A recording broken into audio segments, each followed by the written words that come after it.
프린트물 다 받았습니까?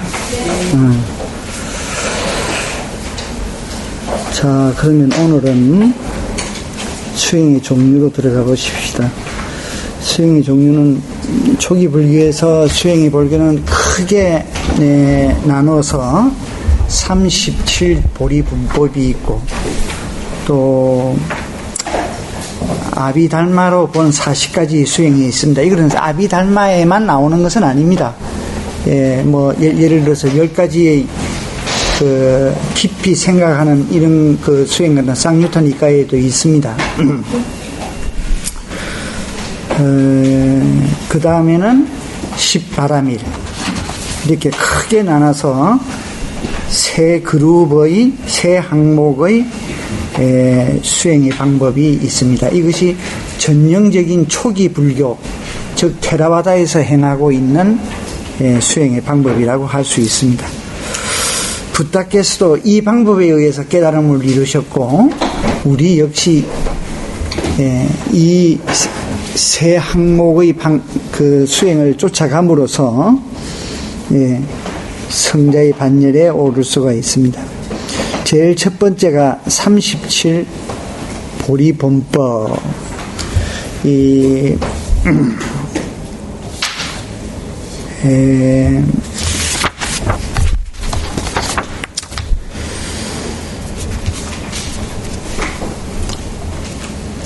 불교의 목적은 괴로움으로부터 벗어나는 것입니다. 그럼 괴로움에서 벗어나기 위해서는 어떻게 해야 하느냐? 한마디로 괴로움에서 벗어날 수 있는 방법은 수행을 통해서만 가능하다. 그 외에 다른 방법은 없다. 자, 그러면 초기 불교에서 수행은 초기 불전에 의하면 37 보리분법에 의해서 모든 것이 기결됩니다. 다 모이게 됩니다. 이때 보리본법이라는 것은 우리 중국 한문 번역을 하면 보리분법인데 원 빨리어로는 보리가 보디입니다. 그죠? 마하보디 선언할 때 보디, 보디 지혜라는 말이죠. 그 다음에 이 부는 나눌 분자를 썼는데 원어는 빠키야입니다. 빠키야.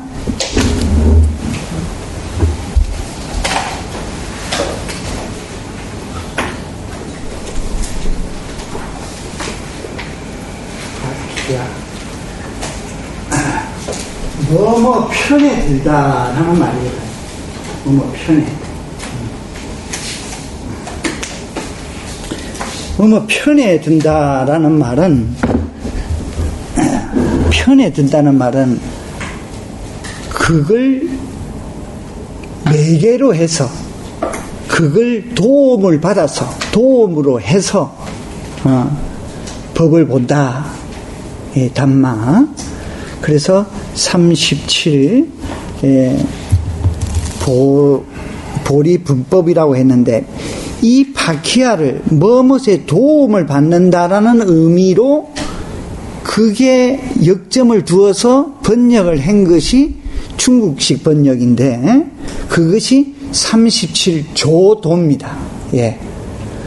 도를 돕는다는 거예요. 조교할 때 도. 그러니까 옳은 번역이라고 볼 수가 있죠. 그래서 우리나라에서는 37조도 품으로 더 알려져 있습니다. 이 번역이.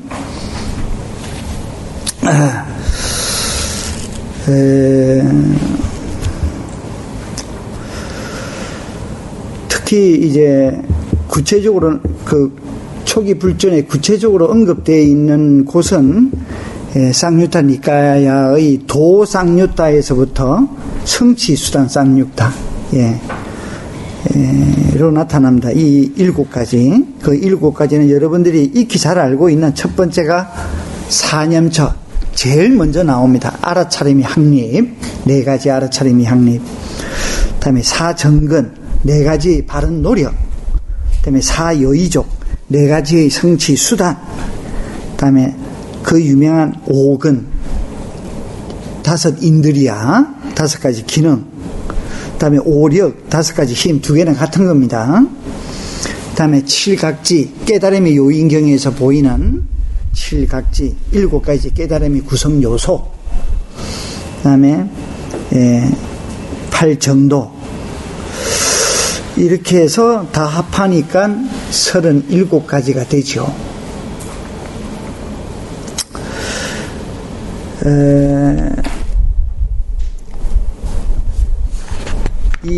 특히 빠끼야라는 것이 성스러운 도의 편에 있기 때문에 도움을 준다라는 이런 뜻이 성립이 돼서 37조도품이라고 이야기했다고 그랬습니다.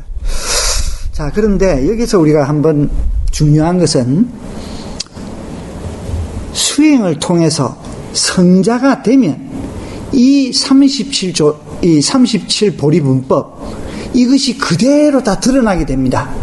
성자가 되면. 즉, 예유가에서부터 아라한가까지 그 과에 도달하게 되면 37조도품이 그대로 다 드러나게 된다라는 겁니다. 자, 그러면 아직 성자가 못된 일반인들은 그럼 어떻게 해야 되느냐?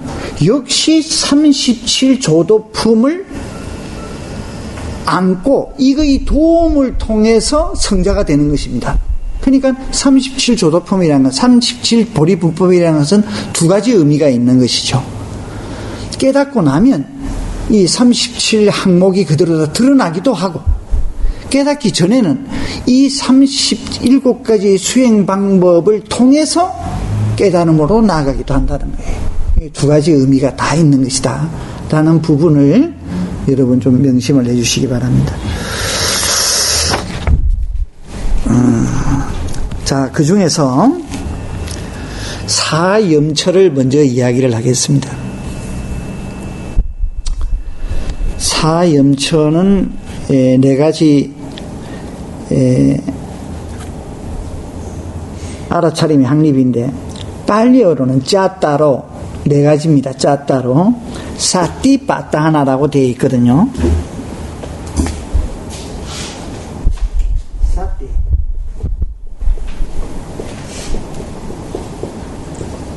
빠타나다. 요 사띠를 어떻게 번역할 것인가?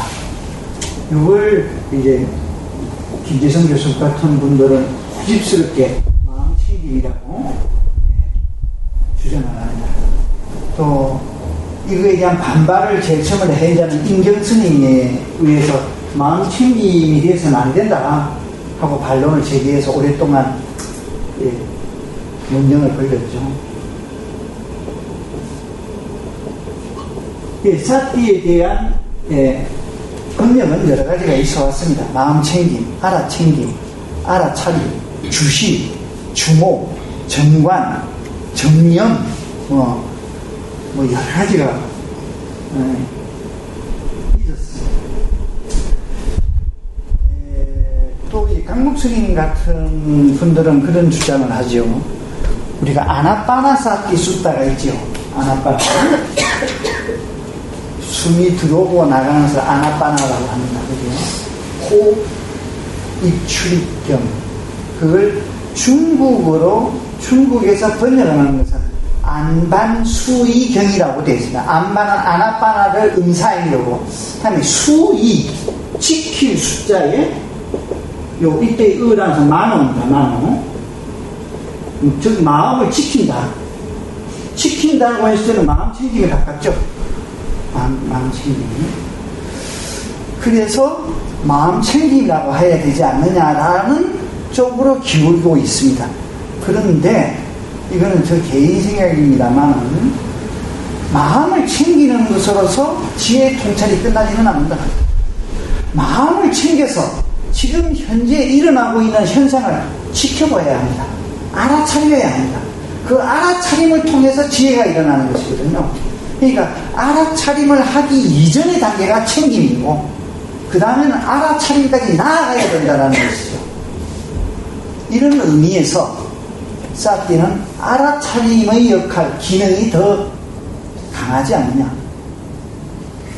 그래서 저는 개인적으로는 알아차림 쪽으로 번역을 할 것을 요구합니다. 그러나 둘 다 완전한 번역은 아닙니다. 우리는 사띠를 그대로 원어, 빨리어 그대로 쓰는 것이 더 나을 것 같습니다.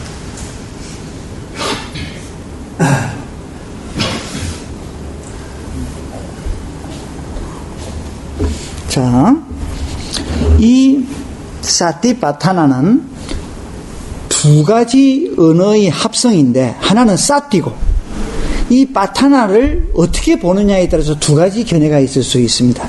하나는 우파타나입니다. 우파타나. 그러니까 자음과 자음이 겹쳐가지고 우자가 탈락된 형태라고 볼 것인가? 아니면 사티 플러스 파타나인가? 이 두 가지 견해가 다 있을 수 있습니다.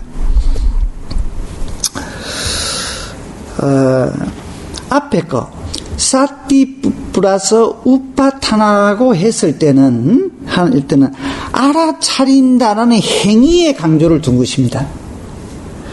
사티 플러스 파타나라는 것은 대상에 더 강조를 준 것입니다. 그런 좀 그 미묘한 차이는 있습니다. 자,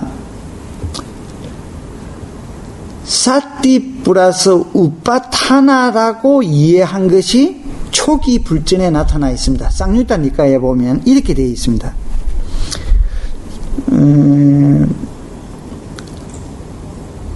쌍유타 니까에도 있고 또 대표적인 것이 파리 니빠나 수타 디가니까에 우리가 흔히 알고 있는 대반열반경에 보면 이렇게 되어 있습니다. 세존이시여, 저희들은 어떻게 여인을 대처해야 합니까?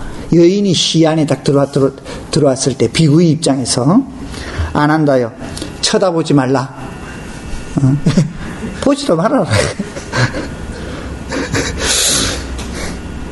근데 현대의 삶에 그렇게 됩니까? 안 되죠. 그러니까 바로 그 다음에 이제 아난다 존자께서 묻습니다. 세존이시여, 쳐다보게 되면 어떻게 대처해야 합니까?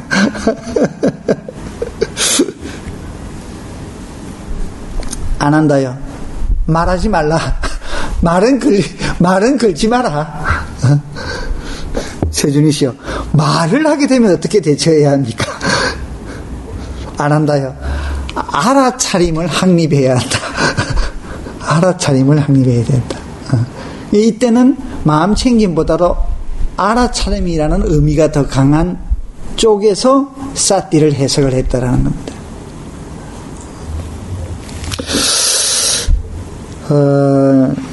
사띠의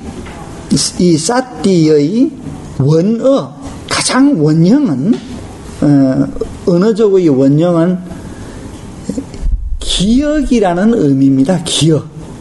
이 사띠가 왜 기억으로 되느냐. 또 강목스님 같은 경우에는 사띠를 기억하다로 쓴다는 것은 수행상 문헌에 있어서는 한 번도 나타나지 않았다.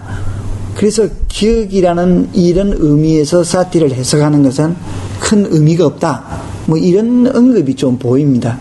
근데 저 개인적으로 생각은 절대 그렇지 않습니다.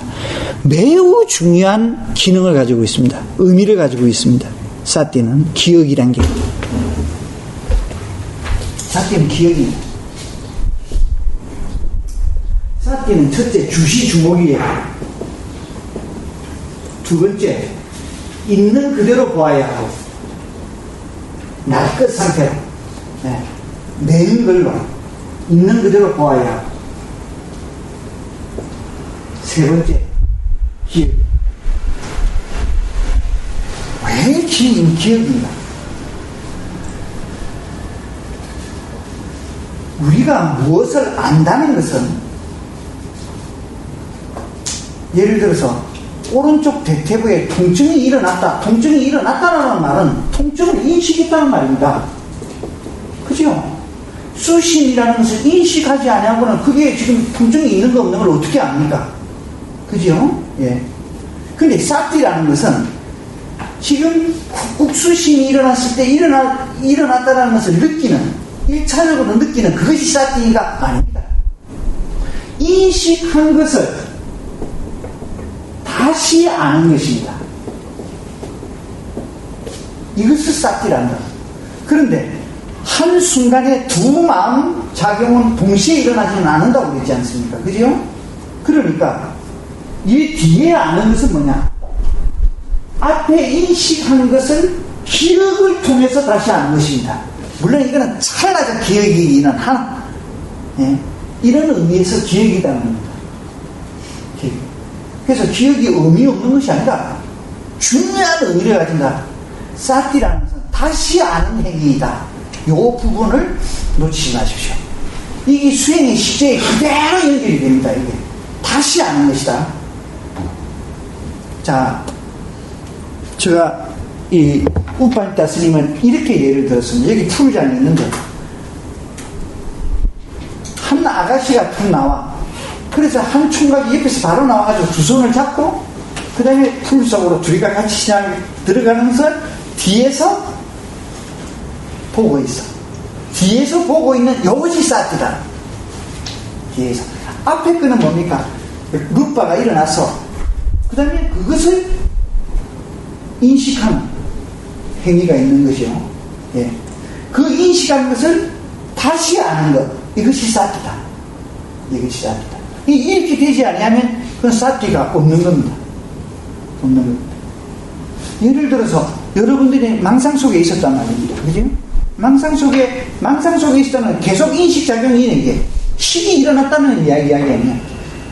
그런데 그것을 사티를 못하면 그 속에 빠져버립니다. 그죠? 아, 지금 내가 망상을 하고 있구나는 것을 다시 아는 마음이 필요한 거지. 이해가 되죠? 그럼 뭐를 통해서 봤습니까? 조금 전에 망상에 빠졌던 그 기억, 그걸 통해서 나는 다시 아는 거잖아. 이해가 되죠? 그래서 기억이라는 것은 굉장히 중요한 의미를 가지고 있다.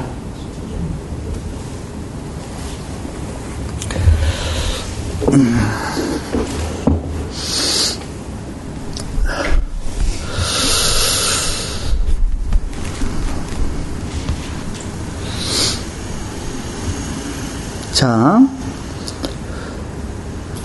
우리나라에서 이제는 거의 이 사티를 알아차림이나 혹은 마음 챙김으로 정착되고 있습니다. 그러면 조금 전에 이야기했던 제가 여러분들 설명을 했던 기억이라는 것을 그대로 적용시키지 않고 알아차림 혹은 마음 챙김으로 옮겼나, 왜 그렇게 옮겼나라는 근거를 경전을 통해서 한번 보겠습니다. 자, 바라문이요. 5가지 감각 기능은 마음을 의지한다. 그렇죠? 마음이 그들의 대상과 영역을 경험한다. 고따마 존자이시여. 그러면 마음은 무엇을 의지합니까? 바라문이요. 마음은 알아차림을 의지한다. 혹은 마음 챙김을 의지한다. 고따마 존자요. 그러면 알아차림은 무엇을 의지합니까? 바라문이요. 알아차림은 해탈을 의지한다. 계속 알아차리지 가면 해탈한다는 이야기예요. 고따마 존자이시여. 그러면 해탈은 무엇을 의지합니까? 바라문이요. 해탈은 열반을 의지한다. 고따마 존자이시여. 그러면 열반은 무엇을 의지합니까? 바라문이요. 그대의 질문의 범위를 넘어버렸다. 열반이 마지막 종착역인데 뭘 또 의지하고 자시고 할 게 뭐 있어? 그대의 질문의 한계를 잡지 못하였구나. 바라문이요. 청정범행을 닦는 것은 열반으로 기결되고 열반으로 완성되고 열반으로 완결되기 때문이다. 예, 이게 쌍유타 니까나의 운나바 바라문경이거든요. 이제 이게 보면 사띠를 알아차림 혹은 마음 챙김으로 번역해야 더 합당하다라는 그런 부분을 보여주고 있습니다. 자, 그러면 우리가 알아차리려면 알아차릴 대상이 있어야 알아차려집니다. 그죠? 예. 그 알아차림의 대상이 4가지가 있다. 신수신법.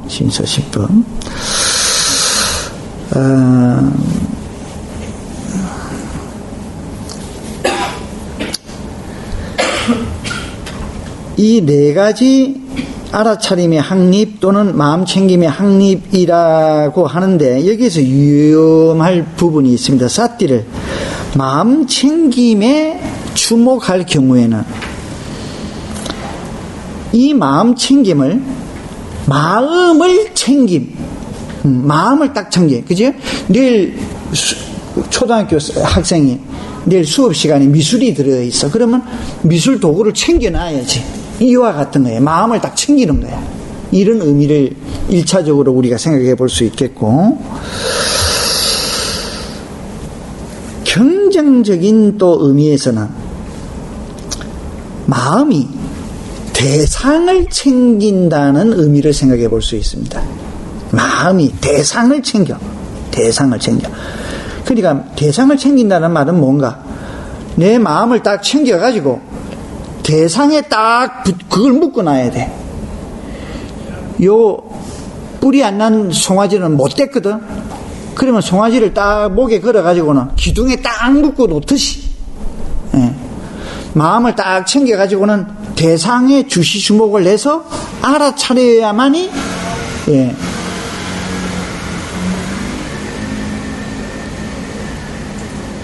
마음을 끝까지 지속적으로 챙길 수가 있습니다. 이럴 경우에는 알아차림이라는 의미가 더 강하죠. 대상에 방점을 찍은 겁니다. 다시 말하면 대상을 분명하고 정확하게 알아차린다 쪽에 방점을 찍는 것이 더 합리적인 것입니다.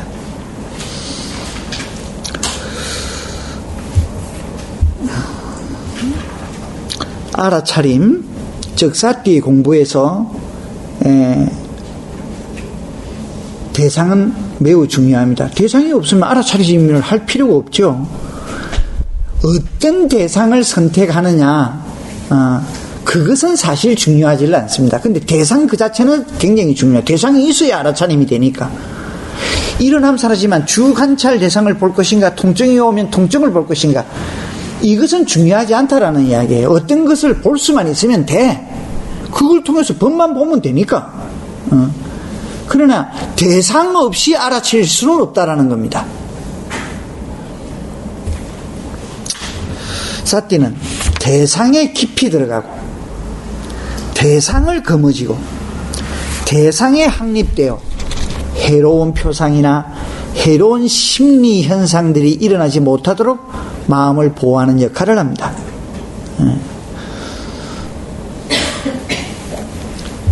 사띠가 이처럼 중요하기 때문에 부처님께서는 쌍유타니까의 세매경에서 4가지 알아차림의 확립을 자신의 행동의 영역인 고향 동네라고 이렇게 시적으로 말씀을 하십니다. 사띠란 마음이 대상을 알아차려서 챙기는 것이요, 마음 챙기는 공부는 마음이 대상을 거듭해서 챙기는 공부요, 알아차림의 확립은 마음이 정해진 대상을 분명하게 알아차려 확립하는 것이다. 이처럼 사띠는 대상을 분명하고 정확하게 알아차리는 것이 중요하다. 그리고 여기 한 개 더 플러스 시킨다면 지속적으로 알아채는 것이 중요하다. 지속적으로. 자, 이 4가지 알아차림의 확립을 상세하게 설명하고 있는 경전이 마하사띠빠따나 수타입니다. 대염처경. 디가니까에 있습니다. 그러면 그 대상은 21가지로 분류되고 있습니다. 그걸 좀 더 세분하면 44가지가 되는데요. 몸에는 14가지, 들숨 날숨, 4가지의 자세, 4가지 분명히 알아차림, 32가지의 몸의 부정적인 요소, 다음에 지수화풍, 사대를 간함, 다음에 시체의 9가지의 양상을 관하는 것. 아수바, 바와나를 이야기하는 겁니다. 자, 느낌은, 느낌이라는 한 가지로 보든가 아니면 느낌을 9가지로 볼 수 있습니다. 마음은 한 가지 또는 세분시키면 16마음. 법은 5가지. 5가지의 장애의 요소.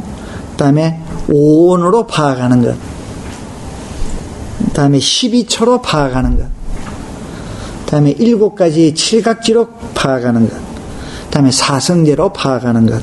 이렇게 5가지가 있습니다. 이렇게 합하면 21가지가 되죠.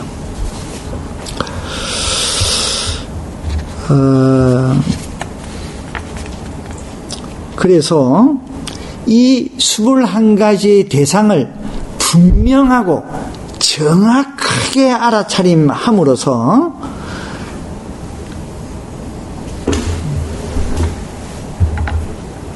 그걸 분명하고 정확하게 알아차리면 첫 번째 생기는 것이 반드시 염오. 그걸 싫어하는 마음이 일어납니다. 모든 존재에 대한, 우리는 존재에 대한 애착을 가지고 있습니다만, 그 애착 가지고 인생을 삽니다만, 정확하고 분명하게 보고 있으면, 정확하고 분명하게 본다는 말은 있는 그대로의 양상을 보게 되면 반드시 염오를 느끼게 됩니다.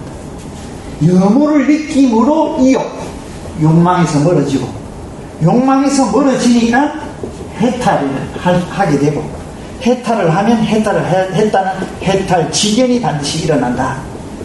여기 순서입니다. 깨달음의 순서. 염오가 먼저입니다. 염오가 먼저.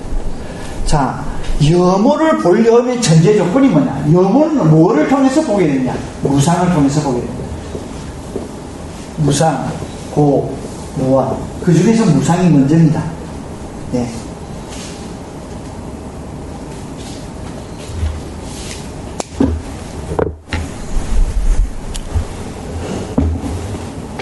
그래서 오는 우리 지금 불교의 법수는 뭐가 있습니까? 온, 처, 개, 건, 재, 연 이런 게 있다고 불교 총론에서 다 했죠.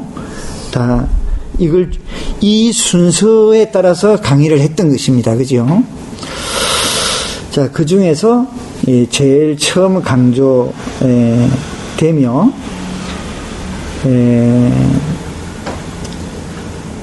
바로 우리가 위파사나 수행을 한다는 것은 자기 자신의 오를 보는 것이죠. 오를. 자기 자신의 무더기, 5 무더기를 보는 것입니다.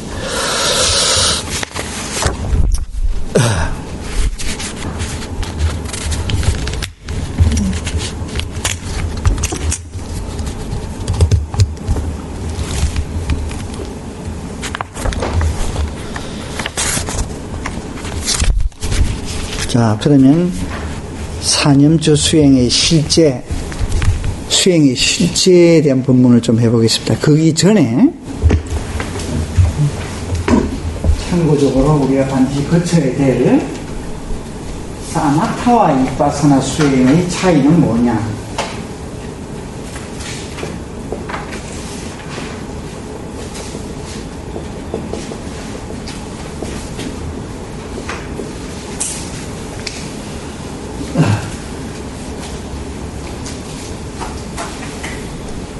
사마타는 삼매 또는 선정을 목적으로 하는 수행입니다. 그죠?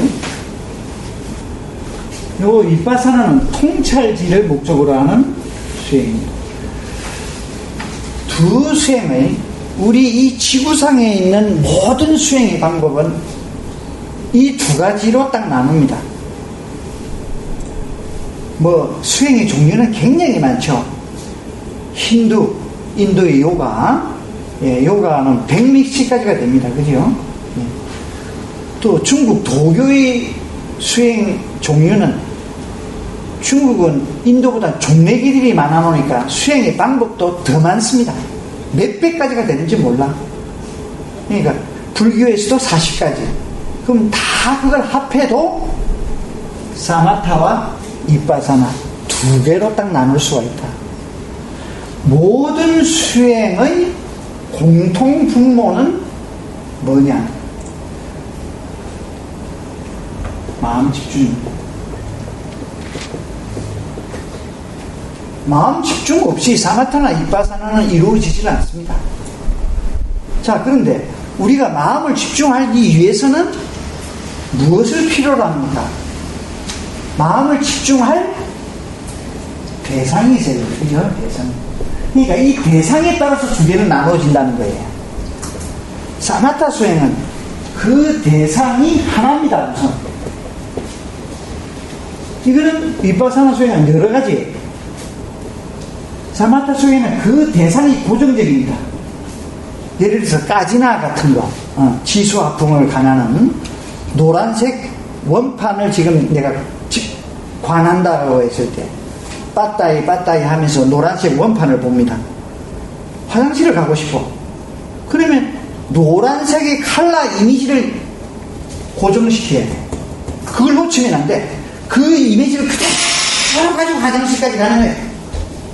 자, 자기가 나간다. 내가 우리들이 부모님들, 어머니에 대한 이 이미지를 만들었다. 그럼 이 이미지를 지우면 안 돼. 이 이미지가 고정적으로 지속적으로 연결돼야 돼. 이게 사마타 수행이에요. 근데 이거는 대상이 수시로 변화해. 바뀌어. 그 다음에 사마타 수행은 여기 제일 중요한 대상이 개념이야. 대상이 관련이야. 대상이 이미지입니다. 영상입니다. 이렇다요. 근데 이것은 아니야. 대상이 사실이야. 근데 지난번 시간에 우리는 사실을 못 본다고 그랬죠. 그래서 인식이 오류를 범할 수밖에 없다 이렇게 됐잖아요. 그러면 사실을 대상으로 입혀서는 수행을 못 하잖아. 얘 못 합니다. 그래서 사실 대상 대신에 우리가 보는 대상은 뭐예요? 현상이에요. 여기 다릅니다. 여기에는. 자, 그래서 얻는 이익은, 유용성은, 사마타 수행은, 사마타 수행을 할 때까지는 청정해. 그죠? 이미지에 딱 마음을 지금 고정시키고 있는데 나쁜 마음이 어떻게 일어날 수가 있는가? 두 번째는 집중력을 향상시킵니다. 집중력을 향상시킨다. 이것이 주된 목적이에요. 세 번째, 목적을 그렇게 두면 초월적 힘을 얻는다. 초월적 힘. 초능력을 얻는다. 덤프 트럭에 사람을 200명을 태우고 쇠밧줄을 걸어가지고 차력사가 땡깁니다. 그러면 끌려옵니다. 이 사마타 수행이. 그 차력사는 훈련을 어떻게, 덤프 트럭이라고 훈련 안 해. 종이 쪽지. 종이라고 개념 관념합니다. 그렇게 반복을 해. 물을 보고도 땅이라고 개념합니다. 빠따이. 이건 무리를 긋고. 이게 목적을 크게 두었을 때는 그렇게 된다는 거예요. 이렇게. 자, 그러면 이빠사나를 통해서 얻을 수 있는 것은 마찬가지로 청정합니다. 청정을 얻을 수 있습니다. 이 집중력을 향상시킵니다. 그런데 사마타 수행보다는 덜해. 집중력 향상이라는 측면에서는 사마타 수행이 더 강하다. 더 강한 집중력을 얻을 수 있다. 더 강한 삼매를 얻을 수 있다. 더 강한 선정을 얻을 수 있다. 더 높은 선정을 얻을 수 있다. 세 번째, 여기에서는 얻을 수 없는 것을 한 게 없습니다. 지혜를 얻는 거예요. 통찰지가 개발된다. 통찰지가. 그러니까 이 통찰지를 다른 말로 하면 깨달음을. 그래서 깨달음을 위해서는 반드시 윗바사나를 해야 한다는 말입니다. 그러면 윗바사나만 하면 되느냐? 그렇지는 않다.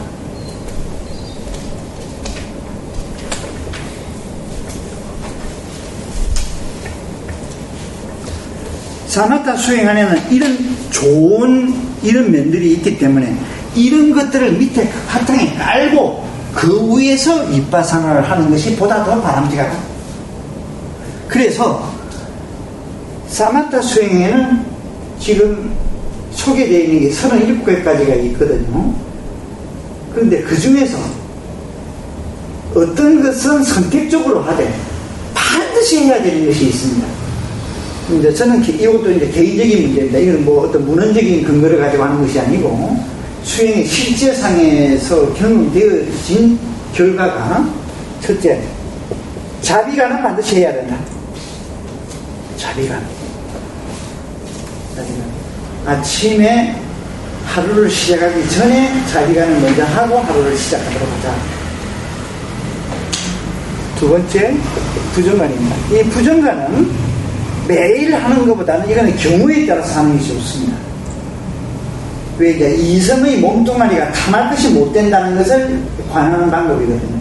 이게 너무 도를 지나쳐버리면 이성 자체를 혐오하게 됩니다. 그럼 인간관계가 형성되질 않아요. 더구나 제가인들한테는 아주 중요한 사항이죠. 세 번째는 죽음간입니다. 마라나사티. 요거는 저녁 때 잠자리에 들어서 왜? 잠자리에 든 그런 양상이 우리 죽을 때의 모습이기 때문에. 네 번째는 붓다누사티입니다. 붓다의 10가지 공덕을 깊이 생각하는 것, 숙고하는 것. 다섯 번째가 절입니다. 요 5가지를 우선 추천하고 싶습니다. 요거는 매일같이 하라. 무정간만 빼놓고 매일같이 하라. 또 붓다누사티는 경우에 따라서 하는 것도 좋습니다. 그러나 자비간, 죽음간, 절은 매일 하라. 그런 바탕 위에서 윗바사나를 합니다. 자, 그러면 오늘도 어떤 분이 이야기를 하는데, 그러면 예를 들어서 아나파나사티 같은 것, 이것은 윗바사나로도 할 수 있고 사마타로도 할 수 있습니다. 그런데 뭐 요즘 질문하는 자들이 많은데, 그러면 그런 선정수행 아나파나 또는 사대를 보는 까지나 같은 것들은 반드시 해야 수행에 더 유리할까? 물론 양쪽을 다 한다면, 전문 수행인 같으면 양쪽을 다 시간을 할애해서 하면 금상첨화죠. 금상첨화죠. 근데 제가인들이 그렇게 하기에는 시간적 어떤 제약과 공간적 제약과 이런 것이 있습니다. 그럴 경우에는 구태여 선정 수행에 주력을 하는 것보다는 기본적인 저 5가지의 사마타 수행의 바탕 위에 그걸 밑에 깔아놓고 윗바사나 수행을 바로 들어가는 것이 더 유리할 수 있다. 왜냐? 우리는 윗바사나 수행을 한다고 하지만 사실을 못 보지 않습니까? 그러니까 현상을 개념적인 측면에서 어떤 이미지를 만들어 놓고 보는 경향이 없을 수 없습니다. 그러니까 자동적으로 그 안에는 사마타 수행의 요소가 기어 들어가 있습니다. 그러니까 사마타 수행 주 선정 수행에서 일어나고 있는 팔선정이 유사하게 그대로 다 윗바사나 수행 속에서도 전개됩니다. 제가 개인적으로 물론 이론상으로는 윗바사나 수행을 하면 찰나삼매 혹은 제1성정 외에는 일어나지 않는다. 이론상으로는 그렇습니다. 그런데 이때까지 저희 경험, 수많은 인터뷰를 했습니다. 경험을 보면 색계사선정, 무색계사선정이 그대로 다 경험들을 하고 있습니다. 수행자가, 윗바사나 수행자가. 이거는 경험상의 일이고 수행의 실제적인 측면입니다. 그러니까 의심의 여지가 없습니다. 이거는 현실적으로 그렇다라는 거예요. 왜 그렇게 되느냐? 조금 전에 생각했다. 우리는 뭘 현상을 본다고 하지만 처음부터 사실을 보는 것이 아니다. 이미지를 통해서 본다. 일어남 사라짐을 봐도 일어남 사라짐이라는 이미지를 내가 만들어 놓고 그 일어나고 살고 있는 영상을 대상으로 일어남 사라짐 하고 있습니다. 왜 이럴까? 이것이 우리의 평상시의 인식의 메커니즘이기 때문입니다. 인식의 메커니즘이기 때문에. 왜? 내가 이 컵을 본다 해가지고 컵 물성 그 자체가 인식되는 것이 아니다. 눈으로는 이 리얼리티와 접촉은 했지만 접촉되고 난 그 다음에는 바로 색, 수, 상의 과정이 겪게 되거든요. 다시 말하면 이때까지 내 경험상으로 인식됐던 내용, 이 뭐를 통해서 인식됩니까? 언어를 통해서. 컵, 이거는 도자기 컵이라는 언어를 통해서 인식합니다. 그래서 우리의 삶은 언어의 조작입니다. 언어의 조작입니다. 여기서 문제가 발생이 되는 것이거든요. 그러니까 그렇게 우리는 습관되어져 왔습니다. 그러니까 현상을 통해서 본다 하더라도 사실을 보는 것이 아니라 암암리에 내가 명칭을 붙이지 않는다 하더라도 나의 무의식적 저 속에는 이미 언어작용이 일어나고 있다는 거예요. 언어작용이. 그러니까 그 속에는 사마타 수행의 요소가 그대로 묻어 있습니다. 그러니까 팔선정이 그대로 전개될 수밖에는 없어요.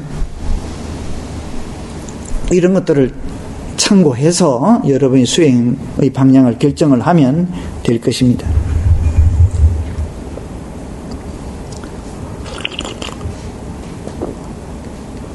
그래서 해탈에는 여러 가지가 있는데 첫째는 심해탈. 다시 말하면 사마타 수행을 통해서 신통지를 얻는 것.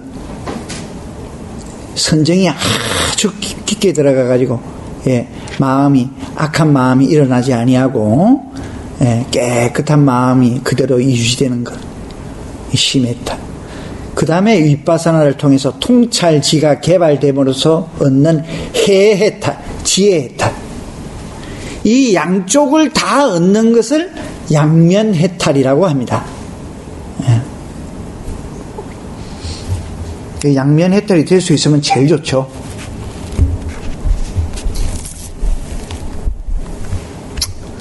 자, 그런데 이것은 지금 초기 불교, 즉 테라와다에서만 이걸 주장하고 있는가? 아닙니다. 대성권에서도 똑같이 이걸 주장하고 있습니다.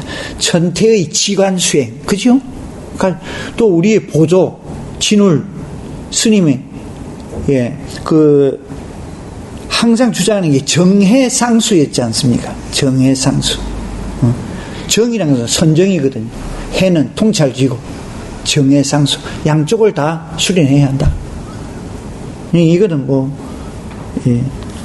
의심 없는 일입니다. 근데 이제 문제가 선정을 어느 정도의 선정까지를 할 것인가.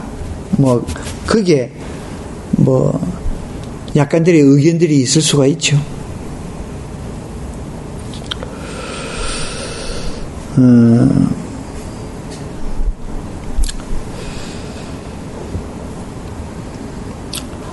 위빠사나라는 것은 혹자는 위빠사나라는 문자가 초기 경전에는 나타나지 않습니다 라고 이야기를 하는데 그렇지 않습니다.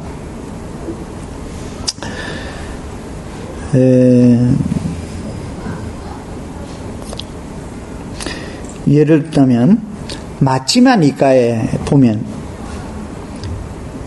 131번에서 134번까지 경에서 이렇게 되어 있습니다. 과거를 되새기지 말고 미래를 바라지 말라. Now and here를 강조하는 거죠. 과거는 사라졌고 미래는 닥치지 않았다. 현재에 일어나는 현상을 매 순간 바로 거기서 통찰하라. 이때 위빠사띠라고 원어는 되어 있거든요. 위빠사띠라는 말이 언어가 나옵니다. 이것을 통찰하라로 번역을 한 것인데,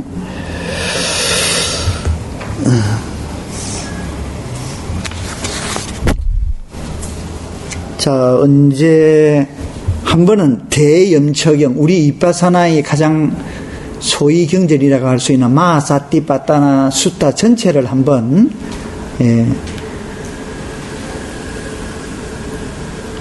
우리가 이 수업 시간에 한번 훑어볼 수 있는 기회가 꼭 좀 있었으면 좋겠습니다. 마사띠빠따나 수탄을 처음부터 끝까지 한번 읽어본 사람들,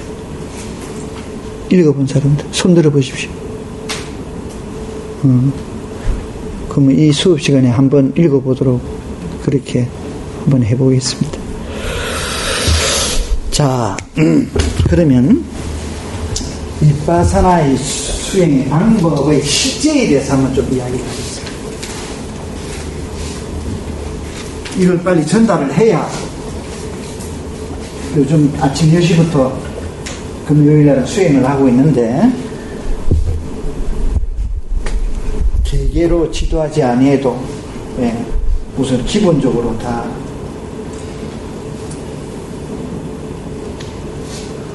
이빠사나 수행을 할 수 있게 되기 때문에,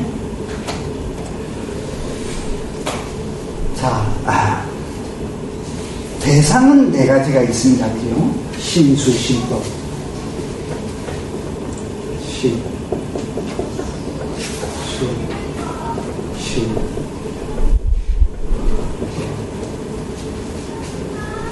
자세적으로는 5가지가 있습니다. 앉아서 하는 좌선, 걸으면서 하는 행선, 경행이라는 말을 좀 쓰지 마십시오.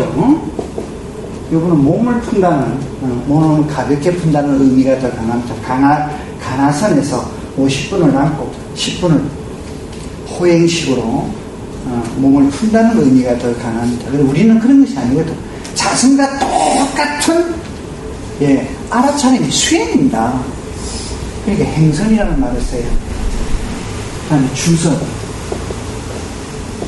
수행의 실제에서는 주선은 행선 안에 포함되어 있습니다. 왜? 분명히 인간이 아닌 경우에 끝에 와서 서야 되기 때문에, 끝에 와서 서서 관찰하는 요령들이 있거든. 지침들이 있거든. 이 주선이 포함되어 있습니다. 그 다음에 와선, 누워서 하는 것. 이거는 뭐 특별한 경우에만 합니다. 초보자는 함부로 하면 안 됩니다.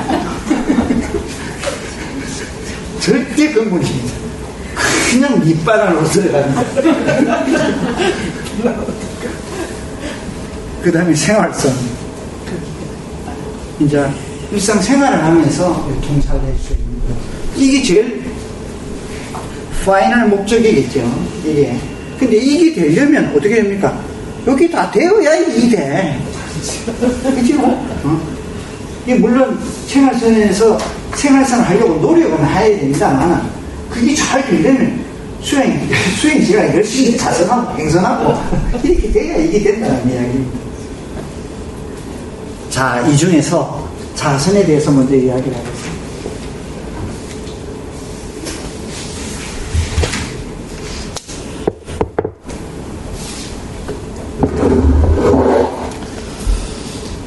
다 경험자들이니까 뭐 깊게 이야기를 하니까, 우리가 앉을 수 있는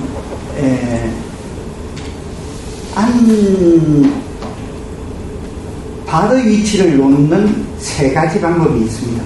그 외에 이 지금부터 이야기하고 있는 3가지 방법 외에는 사용하지 않는 것이 좋다. 왜?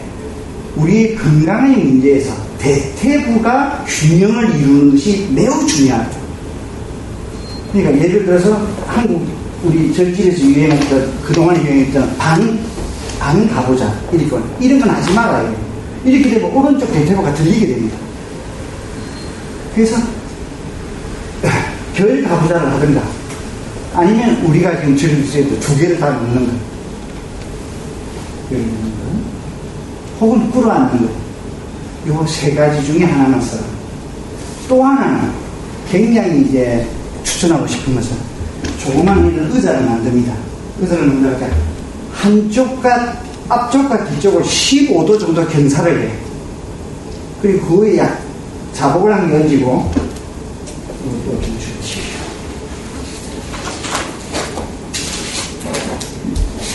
이건 상당히 높은데, 의자가 저 정도 되면, 이걸 꿇어 앉아가지고, 요 사이에 의자를 들고 있습니다. 이렇게 앉는 겁니다. 그러니까 미국이니까 서양인들은 우리가 같이 잘 안 된단 말입니다. 앉아서. 근데 이 의자를 한 개 만들어주면 거뜬하게 1시간을 앉습니다. 굉장히 좋은 자세입니다. 척추가 바로 딱 설 수 있는 굉장히 좋은 이 자세를 만들 수가 있습니다.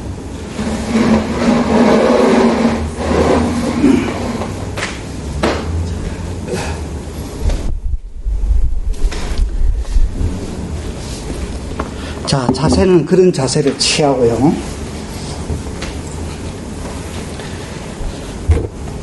특별한 다른 현상이 없을 때는 항상 관찰해야 하는 대상이 있습니다.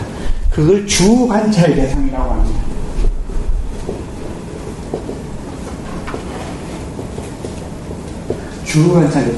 주관찰 대상에 대한 언어에 대해서 오해하지 마십시오. 주로 이것을 봐야 한다, 다른 거는 안 하고, 이런 의미가 아닙니다.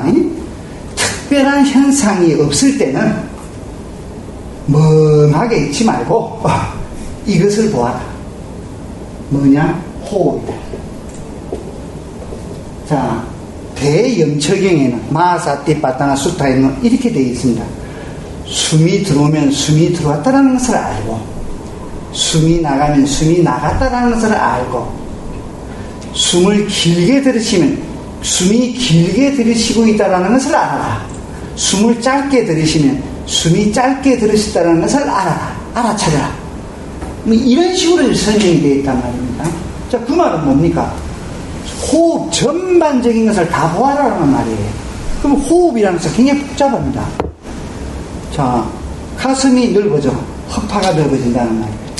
그럼 요래에 있다가 넓어지니까 압력이 떨어집니다. 압력이 떨어지니까 밖에는 항상 일기압이고, 그러니까 고기압에서 저기압으로 흐릅니다. 공기는 들어오죠.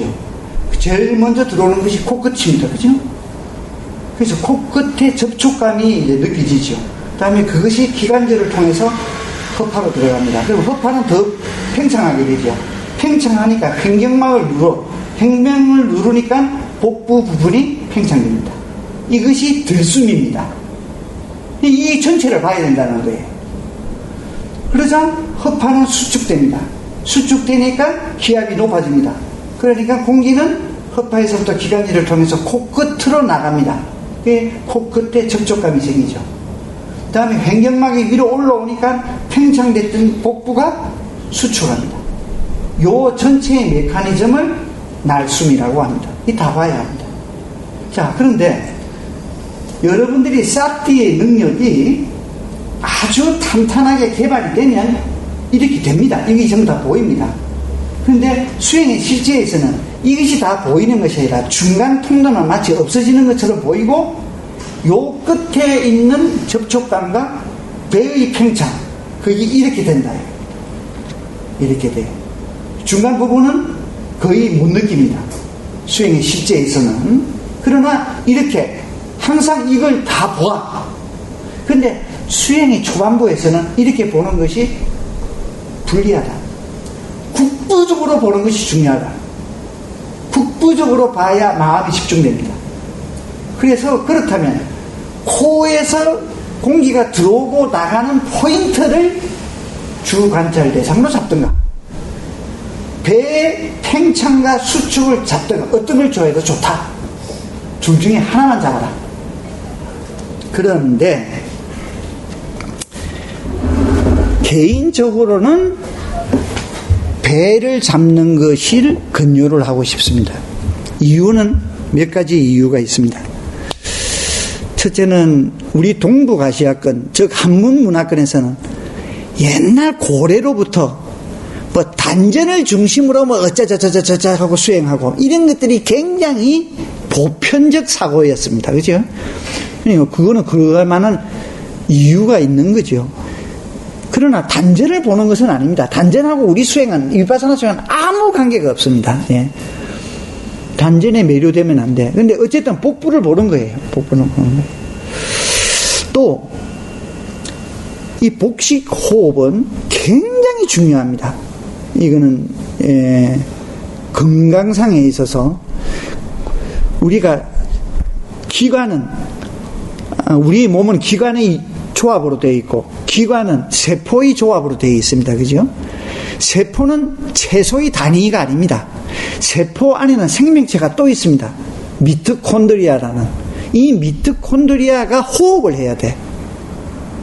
이 미토콘드리아가 호흡을 하려면, 예, 위에 가슴, 흉곽 호흡 가지고는 부족해. 더 폐활량이 극대로 팽창되어야 합니다. 그렇게 하는 것이 복식호흡이고 단전호흡이거든요. 예. 그래서 관찰이 대상을 위로 올리는 것보다는 밑으로 내려오는 것이 유리하다.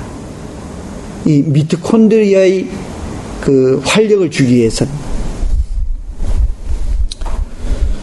두 번째는 상기의 위험이 없다. 밑으로 내려오는 것이. 관찰의 대상이 위에 있으니까 안 그래도 이놈의 이 위에 머리는 우리 혈액의 약 25에서 28%가 이 위에서 흐르고 있거든요. 안 그래도 이게는 뜨거워 죽겠는데 관찰의 대상마저도 위로 올리놓으면 불 지르는 것과 같다. 근데 관찰의 대상을 밑으로 내려오면 예, 상당히 심적으로 안정적이 됩니다. 그래서 상기의 위험이 덜하다. 세 번째는 수행의 초기에는 위에 코에 들숨 날숨이 자극은 강합니다. 그래서 더 분명한 것 같아. 근데 여러분들의 수행이 좀 향상이 되면 코에서 일어나는 현상은 단순해요. 단순해. 첫째는 접촉감, 두 번째는 들어오는 공기는 차고 나가는 공기는 따뜻하고, 들어오는 공기는 맑고 나가는 공기는 탁하고, 뭐 이 정도라 말입니다. 예. 다음에 접촉감의 여러 가지 양상, 그 정도예요. 근데 배는 무궁무진해. 끓이가 굉장히 많아. 왜? 배와 동반된 여러 가지 외단화들이 많아요. 예, 뭐 일어나 말 때 오른쪽 옆구리가 쿡쿡 쑤시고 뭐 이런 것까지 뭐 다 본다면은 굉장히 볼거리가 많습니다. 그래서 지금은 여러분이 앉으면 통증 가지고 싸우고 있지만 이제 그 시점이 넘어가면 거리가 없습니다. 주관찰 대상만 주로 보게 되거든. 그럴 때 주관찰 대상의 거리가 풍부할수록 수행에는 유리하다는 거예요. 그래서 밑에 일어남 사라짐, 배의 복부의 일어남 사라짐을 권유하고 싶은 마음입니다. 근데 이건 절대적인 것이 절대 아닙니다. 그렇게 이제 주관찰 대상을 봅니다. 어떻게 보느냐?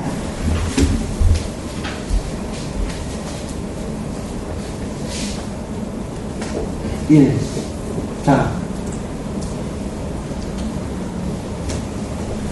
갑이라는 현상이 일어났습니다.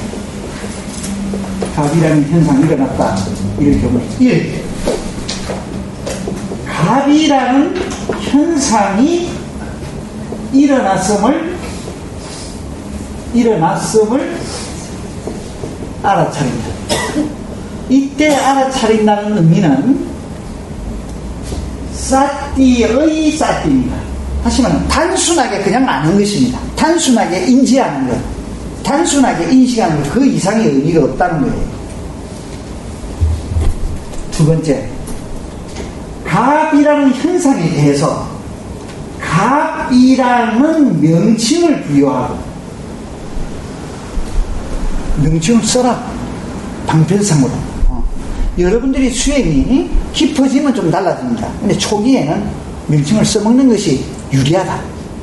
명칭을 붙여서 그 갑의 현상에 집중한다. 마음 집중. 세 번째, 요것이 이제 중요합니다. 갑이라는 현상이 어떻게 변화하는가를 통찰한다. 조금 다르죠. 앞에 건 알아차린다, 집중한다, 통찰한다. 넓은 의미에서는 막 비슷비슷하나, 예, 기능적으로 조금 다릅니다. 자, 갑이라는 형상을 그냥 알아차리는 것이 아니고 변화하는 것을 관찰해야 한다. 변화하는 것을 통찰한다는 의미가 뭐냐? 변화의 과정을 알아차리라. 변화의 과정을 그대로 지켜보는 겁니다. 그 다음에 변화의 내용을 보아라. 변화의 구조를 보아라. 이런 의미가 있습니다. 이런 의미가. 자, 그럼 이걸로서 수행이 끝나는 것인가? 그렇지 않습니다. 요까지가 방편이에요. 이런 방법을 통해서 수행의 마지막 결론은 이겁니다. 그래서 갑이라는 현상에 대해서 무엇을 알았는가? 무엇을 이해했는가? 갑이라는 현상의 본질에 대해서 무엇을 알았는가? 여기 결론입니다. 요게. 요 이해. 여기 깨달음이거든요. 예. 근데 이거는 이제 깨달음은 얕은 데서 점점 깊이 들어갑니다. 자, 그대로 적용을 시켜버립시다. 배가 팽창됐다. 불러왔다. 배가 일어났음을, 불러왔음을 알아차립니다. 그 다음에 그게 돼서 배가 일어났으니까 일어남이라는 명칭을 붙여서 배가 일어나는데 팽창하는데 집중합니다.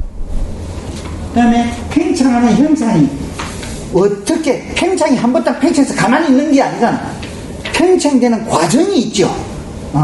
팽창하는 내용이 있죠. 팽창되는 구조가 있죠. 그것을 통찰하는 겁니다. 이렇게 변화를 보지 아니하면 윗바사나를 하지 않는 것입니다. 그냥 맹만히 보고서는 수행은 하지 않는 것과 같습니다. 변화를 보려고 하라. 이것을 밑바닥에 까십시오. 그럼 언제까지 봐야 되느냐? 그 현상이 끝날 때까지. 이 팽창이 다 끝났어. 그 다음에는 뭐예요? 다른 현상이 일어나. 수축이라는 현상이 일어났어요. 수축이 일어났음을 알아차린다. 그 다음에 수축을 뭐라고 합니까? 사라짐이라는 명칭을 붙이죠. 사라짐하면서 그게 집중을 합니다.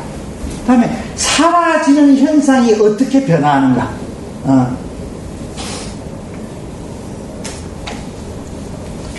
그래서 무엇을 알아내냐, 거기에 대해서. 자, 통증에 대해서 봅시다. 또 그러면 좀 더 극명하게 일어납니다. 오른쪽 무릎에 통증이 일어났다. 오른쪽 무릎에 통증이 일어났음을 알아차렸다.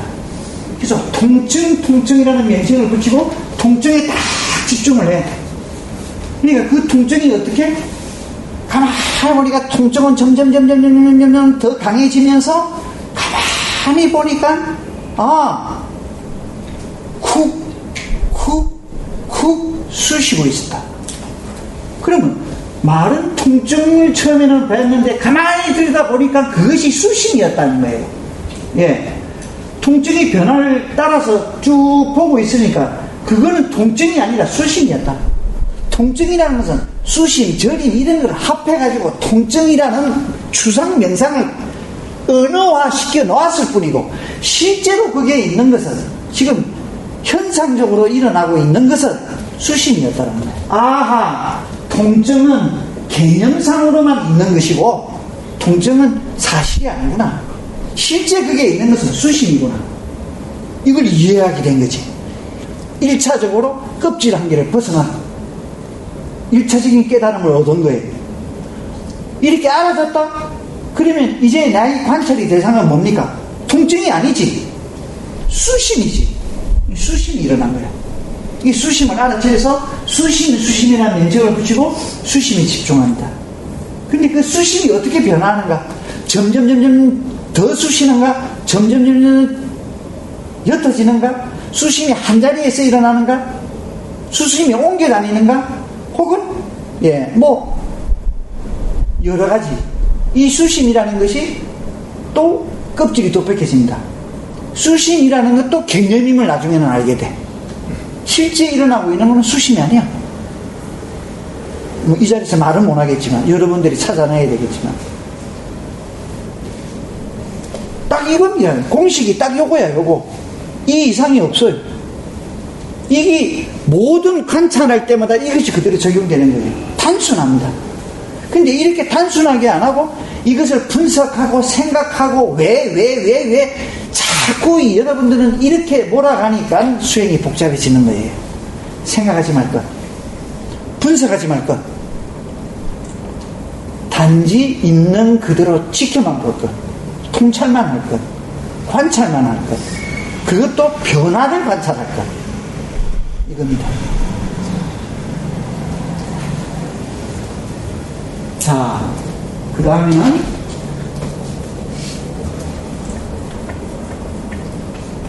공식이 현저한 현상이 관찰의 대상이다. 일어나면 사라짐을 보고 있었어. 허리 오른쪽 부분에 통증이 일어났습니다. 통증이 현저해. 그러면 일어나면 사라짐은 나와버리고 통증을 대상으로 봐야 한다는 거예요. 통증을 대상으로. 그래서 허리에 통증이 또 일어나가지고 그걸 대상으로 보고 있는데 왼쪽 무릎에도 통증이 또 일어났어. 이럴 경우에는 어떻게 합니까? 근데 그 통증이 수심인 것을 알았어. 오른쪽 허리의 오른쪽 옆구리 부분에도 수심이 일어나고 왼쪽 무릎에 또 수심은 일어났어. 이럴 경우에는 두 개를 순간적으로 비교해서 그 당시 강한 쪽 하나를 선택하고 나머지는 버려라. 현저한 현상 하나만 선택을 하라. 그래서 오른쪽 허리를 보고 있는데 앞만 봐도 왼쪽 무릎이 더 강한 것 같아. 그래서 왼쪽 무릎을 선택을 했어. 그래서 왼쪽 무릎을 수심 두 번 했는데 앞만 봐도 오른쪽 허리가 더 수심인 것 같아. 이럴 경우에는 되돌아가지 말아라. 너무 떡이 항상 커 보인다. 그냥 선택한 것을 그냥 밀고 나가는 겁니다. 그래서 그게만 집중되면 허리는 인식이 안 돼. 허리 수심. 그냥 밀고 나가버려. 그것이 현저한 현상이 관찰이 됩니다. 자, 또 이런 경우가 있습니다. 왼쪽 무릎에는 수심이 일어나고 오른쪽 발목에는 저림이 일어나고 오른쪽 뺨에는 가려움이 일어났어. 그럼 이럴 때는 어떠냐? 마찬가지야. 세 개를 싹 비교해서 순간적으로 하나를 오른쪽 뺨이 못 견디게 가려움. 그럼 글로 딱 가야 돼. 가려움만 보는데 막 극단적으로 올라가. 요거 안 끌어가지고는 도저히 안 되겠어. 그럼 이럴 때는 어떻게 하느냐? 끌으면 아까 얘기했잖아. 수행의 목적이 가려움이 일어났다. 가려움을 알아차린다. 가려움에 집중해서 가려움이 어떻게 변하는 걸 보고 있는데 막 끌어버렸어. 그러면 가려움이 무엇인가? 가려움이 본질이 무엇인가는 못 본 거잖아. 그럼 수행은 실패한 거지.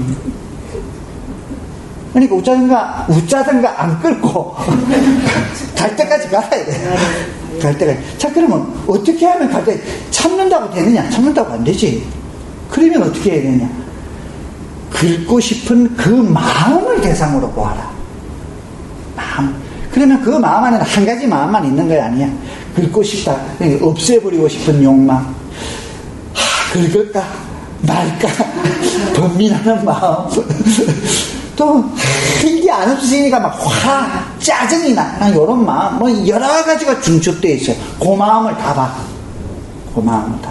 자, 그러면 그 마음을 열심히 보고 있다면 긁고 싶은 마음이 없어집니다. 긁는 행위가 안 일어납니다. 왜? 대상이 다르기 때문에. 지금 가려움 그 자체를 대상으로 보는 것이 아니라 그거에 반응하고 있는 마음을 대상으로 보고 있는 것이거든. 그래서 가려움 그 자체에 대한 인식은 한 단계 떨어져 버립니다.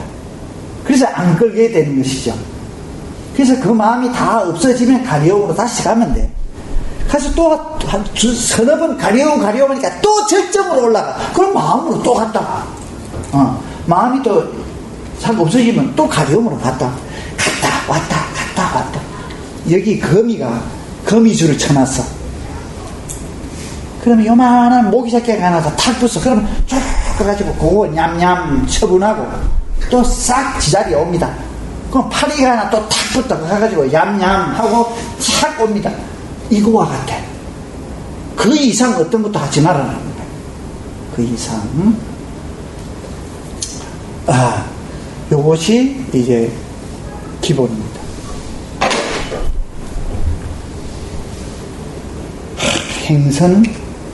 행선까지는 해야 그 다음에 있는데. 선생님도 괜찮습니다. 아까 말씀드렸지만. 행선도 이 간단한 문제가 아니라서 여러분이 집중도가 떨어질까봐 계속 가면 괜찮아? 네. 자, 그러면 행선까지만 하고 오늘 마칩시다. 행선은 걷습니다. 그죠? 우선 열심히 들으십시오. 행선은 이제 걸으면서 하는 건데, 우리가 체육 시간의 걸음이라는 것은 눈을 수평으로 유지하고 팔을 힘차게 이렇게 해가지고 걷습니다. 그죠? 그런데 우리 행선 때는 그렇지 않습니다. 첫째는 팔을 흔들면 안 돼. 팔을 고정시켜라. 앞에 모으든 뒤로 모으든 깔때를 끼면 어떤 것도 좋다. 그리고 눈을 수평으로 두지 말고 바닥으로 떨어뜨려. 시야에 가능한 많은 것이 들어오면 안 돼.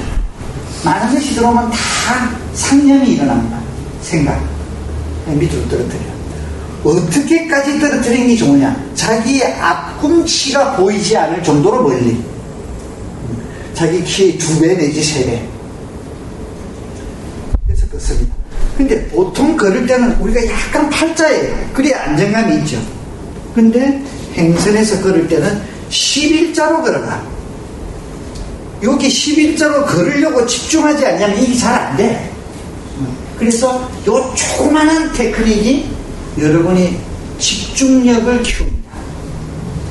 또 하나, 자, 들 때는 뒤꿈치가 먼저 들리죠. 놓을 때도 뒤꿈치를 먼저 놓습니다. 이렇게 돼.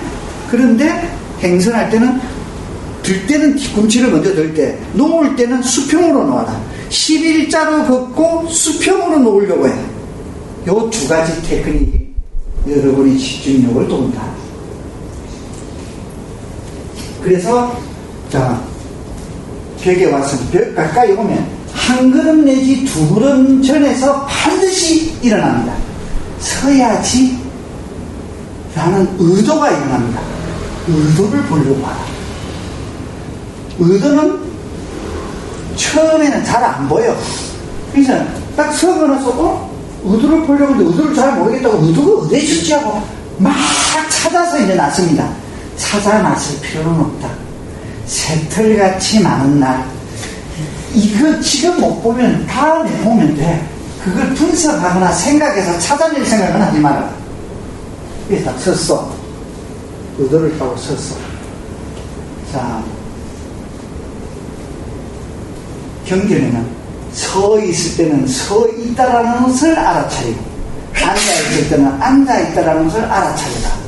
마사기바다나 수차 이렇게 되어 있습니다. 그러면 서 있을 때 서 있는 양상을 알아차려야 돼. 서 있는 양상을 구체적으로 이빠사나 수행에서 구체적으로 알아야 되거든요. 구체적으로.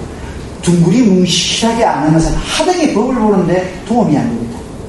구체적으로 어떻게 그러면 어떤 테크닉을 써야 그게 구체적으로 볼 수 있는가? 이럴 때, 서 있을 때 머리 위에서부터 발끝까지 쭉 훑어 내려옵니다. 이때 훑을 때 대개는 나의 이미지가 보입니다. 서 있는 이미지, 즉 형태, 모양 이런 것들이 이미지로 보인다는 거예요. 그거는 관찰의 대상이 아니다. 그렇다고 해서 그걸 억지로 지우려고 하지만, 그럼 뭐를 대상으로 보느냐? 감각을 대상으로 봐. 머리 위에서 내려오면서 머리가 찢겨지고 머리가 무슨 아지랑이처럼 좀 왕왕왕왕해. 그런 걸 느끼고. 다음 뒷돌미가 뻐근해. 아, 뻐근한 게 이쁘다. 어깨가 무겁구나. 없는 것을 통과. 관찰은 하지 말고 알아차리만 합니다. 그 현상이 현저한 현상이면 머물러서 보아도 좋습니다. 근데 그러지 않은 이상은 그냥 통과하면서 알아차리기만 해. 그래서 발까지 내려옵니다. 다음에 발바닥이 마룻바닥에 닿은 접촉감. 그 접촉감 안에는 수많은 느낌들이 있습니다. 끈적끈적한 느낌, 또는 습기, 또는 미지근함, 어떤 때는 차움, 어떤 부분은 딱딱함, 여러 가지가, 어떤 때는 쿡쿡 쑤시고, 이런 걸 다 찾아내. 다 찾아내면 시간이 제법 걸려요. 다음에 밑에서 쭉 올라와. 서있음하고 감각을 보는 겁니다. 이게 서있음을 보는 거예요. 그 다음에 돌려는 의도가 일어나. 오른쪽으로 돌 것인가, 왼쪽 돌 것인가, 이런 어떤 의도 같은 게 일어납니다. 그 다음에 도는 과정은 굉장히 복잡합니다. 몸통이 돌아가는 이 움직임, 이걸 놓치지 마십시오. 이 몸통이 돌아갈 때 이 안에 일대 사건이 일어나고 있습니다. 예. 그걸 무심코 돌아가지고는 안 된다는 거예요. 그 다음에 왼쪽으로 돌려니까 몸무게가 오른쪽으로 다 쏠리면서 왼발을 들려는 의도가 일어나고, 그 다음에 들고 놓으려는 의도가 일어나고, 놓고 몸통이 또 돌고, 이러면서 다 지켜봅니다. 다 돌았습니다. 그러면 또 서있음을 하는 거, 위에서 서있음 다음 밑에서 서있음 그 다음에 가려는 의도 진행하면 됩니다. 혹자는 조금 전 초보자에서 웬만큼 좀 이력을 갖추잖아요. 이게서 처음에 왔을 때 의도를 보고 섰지요. 서있음을 보기 전에 마음을 먼저 봐. 마음은 상태를 먼저 봐야 합니다.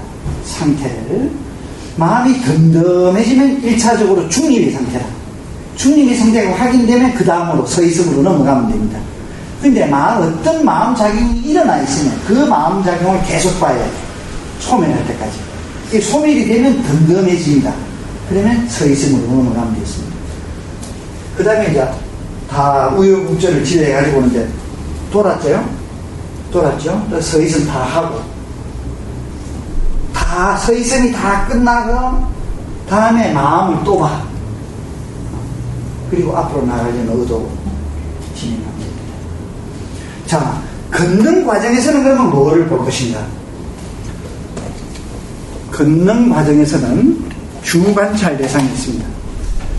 행선에서의 주관찰 대상.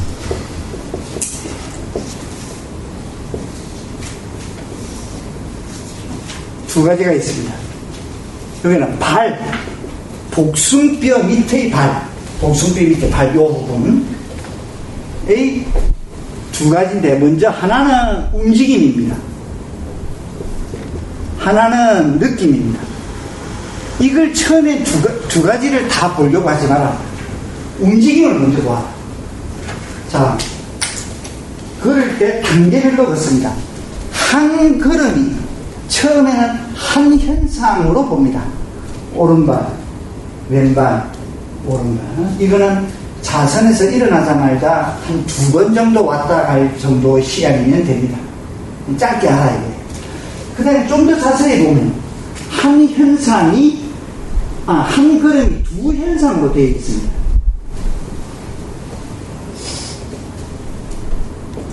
덤이라는 현상이 일어났다가 덤이라는 현상이 끝나고, 노음이라는 현상이 일어났다가 노음이 끝납니다. 노음. 덤의 현상 안에는 절대 노음이 없습니다. 그죠?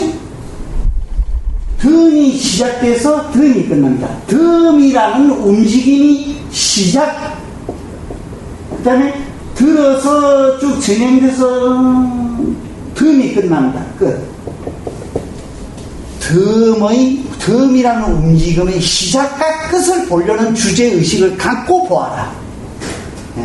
다음에 노음의 시작과 노음의 끝, 노음의 시작과 노음의 끝. 두 현상은 다른 겁니다. 다른 거니까 중간에 전환점이 있습니다. 이 전환점이 중지점이에요. 이것이 발견되면 1차적으로 성공입니다. 이 중지점이 의미하는 것이 무엇인가는 여러분이 보기에. 자, 요걸 일정한 시간을 합니다. 뭐 10분이면 10분. 나머지 10분은 요 발밑에서 어떤 느낌이 일어나고 있는가. 느낌도 너무 많아요. 그러니까 처음에는 느낌이 다 나와버리고 그 중에서 무게감의 변화. 들 때 점점 무거워지는가 가벼워지는가. 놓을 때 점점 무거워지는가 가벼워지는가. 그걸 보려는 주제의식을 가지고 봅니다. 그걸 보고 있는 도중에 다른 느낌들, 쑤시고 절리고 시원하고 이런 것을 알아주는 것은 알아주는 것이고, 그걸 일부러 거부할 필요는 없어. 근데 주제의식은 무게감의 변화예요. 자, 이렇게 해서 한 20분을 냈다? 그럼 나머지 시간은 하나 또 단계를 업그레이드 시킵니다.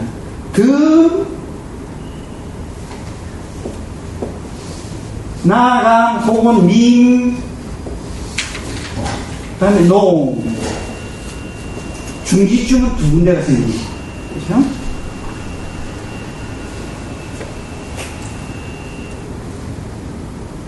이것도 움직임을 먼저 보고, 움직임을 한 10분 보고, 또 느낌, 그 중에 무게감을 또 한 10분 보고. 자, 그러다가 또 이제 좀 이렇게 보통 초보자에 가까우면 요 두 개만 해. 근데 좀 이제 이력이 갖춰져 있으면 6단계로 합니다. 뒤꿈치 등, 다음에 앞꿈치가 들리는 그 찰나를 절대 놓치지 말고, 그 다음에 뒤꿈치 등, 밈, 농, 다음은 순간적으로 이루어집니다. 다음에 누름까지 이런 6단계가 되죠. 자, 그런데 문제는 반대편 뒤꿈치 듬을 놓치지 말아라. 2단계로 하든 3단계로 하든 6단계로 하든 반대편 뒤꿈치 듬의 시작을 절대 놓치지 않으리라는 마음을 깔아놓아야. 자, 이 말은 2단계, 3단계, 6단계가 있는데 그 말은 7단계, 8단계, 9단계 얼마든지 있을 수 있다는 이야기예요. 지금은 이런 것들이 안 보입니다. 그런데 언젠가는 그런 것이 보일 거예요. 언젠가는. 그래서 그런 단계가 다 보인다는 것은 어마어마한 의미를 가지고 있습니다. 어마어마한 의미들. 자, 이것이 행선이 있다. 그리고 행선할 때 또 한 가지. 순간적으로 망상이 들어왔다가 나가는 것은 관계가 없습니다. 근데 망상이 지속적으로 되면 망상을 안고 걷지는 말아라. 잠시 스톱. 그래서 망상을 관찰을 하고 망상이 끊어지면 또 시작을 합니다. 세 걸음 뒤는데 망상이 또 들어와가지고 또 보면 돼. 망상은 현상이에요. 망상에 괴로움을 당할 필요가 없어. 자연스러운 현상입니다. 자선계도 마찬가지입니다. 자선계도.